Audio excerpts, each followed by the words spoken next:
ကျွန်တော်တို့လေးလေးဆိုဆိုင်လေးကတော့ကိုရီးယားဘာဘီကျူဆိုင်လေးပဲဖြစ်ပါတယ်လေးလေးဆိုတဲ့အတိုင်းပဲဆိုင်ရဲ့ decoration လေးကကိုရီးယားကိုရောက်သွားသလိုခံစားရမယ့်အပြင်ဆိုင်မှာရရှိတဲ့အကင်လေးတွေကကိုရီးယားစတိုင်ဘီလေးပုံနဲ့ခင်စားတာဖြစ်ပြီးတော့ကိုယ်တိုင်ခင်စားလို့ရသလိုဆိုင်ရဝန်ထမ်းလေးတွေလည်းခင်ခန်းလို့ရပါတယ်ကိုရီးယားဘာဘီကျူဒီကိုရီးယားဟင်းပွဲမျိုးစုံကိုလည်းဆိုင်မှာရရှိပါတယ်ခင်ဗျာဆိုင်မှာကတော့ကိုရီးယားသမင်းတို့ဝက်ဆက်လက် fish cake ဝက်နံယူအဆက်ဒါလေးကတော့စားများပါတယ်တငယ်ချင်းမိသားစုနဲ့ဆိုင်မှာလာစားမယ်ဆိုလို့ရှိရင်ကြက်ကြော်နယ်ရွက်ချီ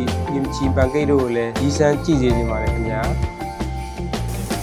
အသားခင်မှာဆိုရင်တော့သုံးသက်သားအထူအပါကုတ်သားခင်မဲသားပစုံရီပွဲအပြင်တခြားအကင်မျိုးစုံတို့ကိုလည်းရွေးချယ်မှာယူနိုင်ပါတယ်ဟင်းပွဲမှာသုံးတဲ့ပါဝင်ပစ္စည်းတွေကအစားကိုရီးယား product တွေကိုပဲသုံးထားတဲ့အတွက်ကိုရီးယား style ကိုရီးယားအရသာအစစ်ကို